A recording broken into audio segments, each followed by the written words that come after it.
Bago tayo magpatuloy sa video ko ngayon ay shoutout muna sa isa nating kababayan, si Red Himnida.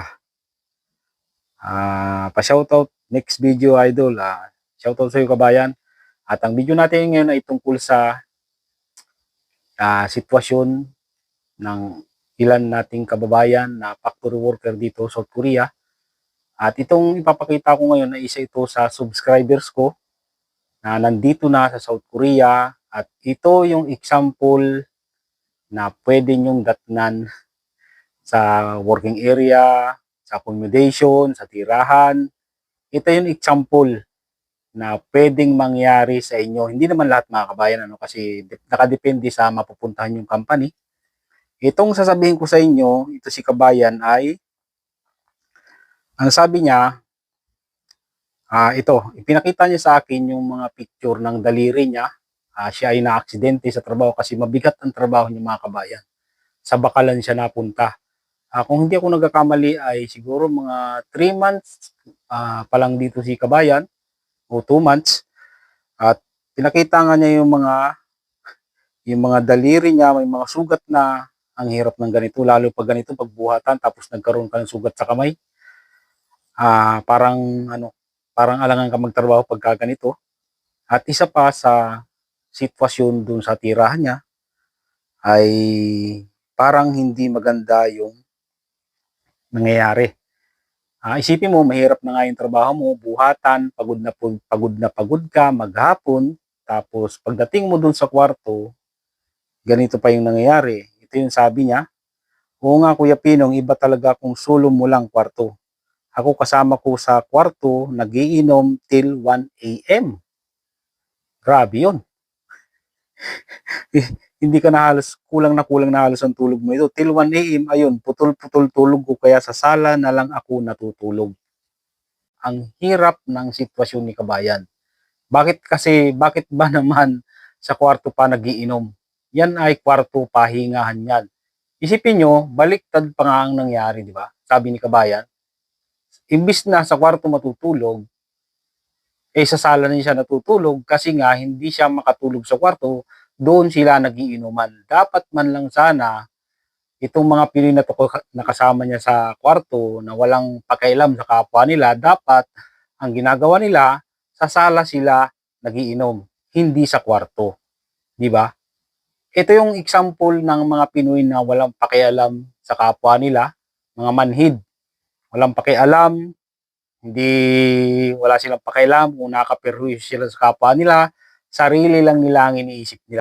Mabuti na lang ito si kabayan ay mabait. Isipin nyo, dapat sana sa kwarto siya matutulog, dahil nga may nagiinuman, ay doon na lang siya sa sala natulog. Siya na lang yung nag-adjust, at mabait ito si kabayan. At kung ang makakasama ng mga kasama ni kabayan ay katulad nila, na wala rin pakialam, na palaban, ay magkakagulo talaga sila doon sa company, doon sa tirahan nila. Ganyan yung nangyayari sa iba dito na walang bigayan. Hindi marunong mag-adjust.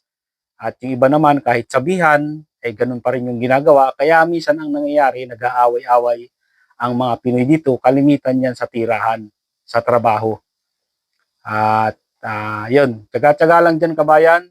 At makakaraos ka din dyan.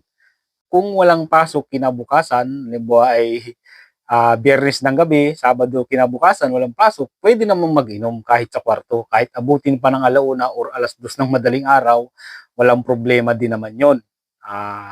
Pakisamahan na lang. Pero pag may pasok, kinabukasan ay napakahirap ng ganun. Magtatrabaho ka ng kulang ka sa tulog.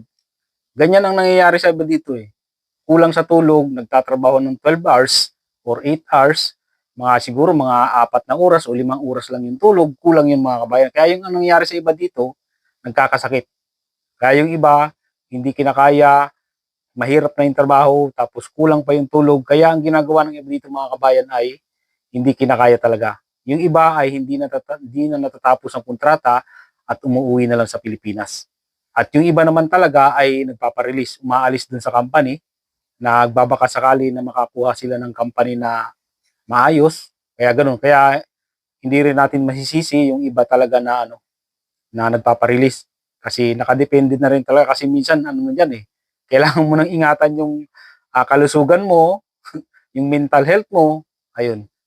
Kaya may ibang vlogger nga dito, yung nabalitaan kong vlogger, umuwi na lang sa Pilipinas, pero ang alam ko dun ay parang ang kalaban niya ay Koreano, matanda daw.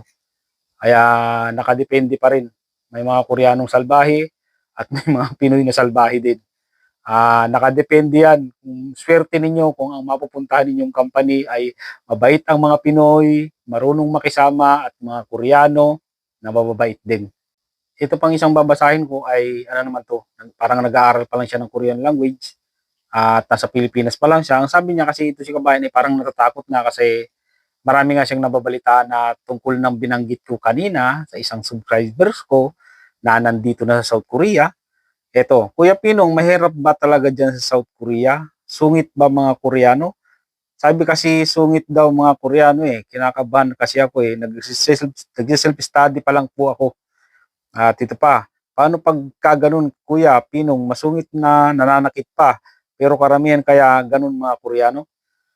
Ah, Parang sa atin lang din yan mga kabayan. Para sa mga Pinoy din yan, katulad ng binanggit ko kanina, may Pinoy na salbahe at may Pinoy na mabait. Ganon din sa mga Koreano. Sa napapansin ko, marami rin talaga.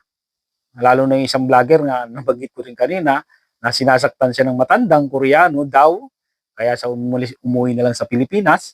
Nakadepende na lang talaga mga kabayan, paswertihan na lang talaga. Madadatngan yung company dito, yung makakasama niyong Pinoy at mga Koreano. Paswertihan na lang.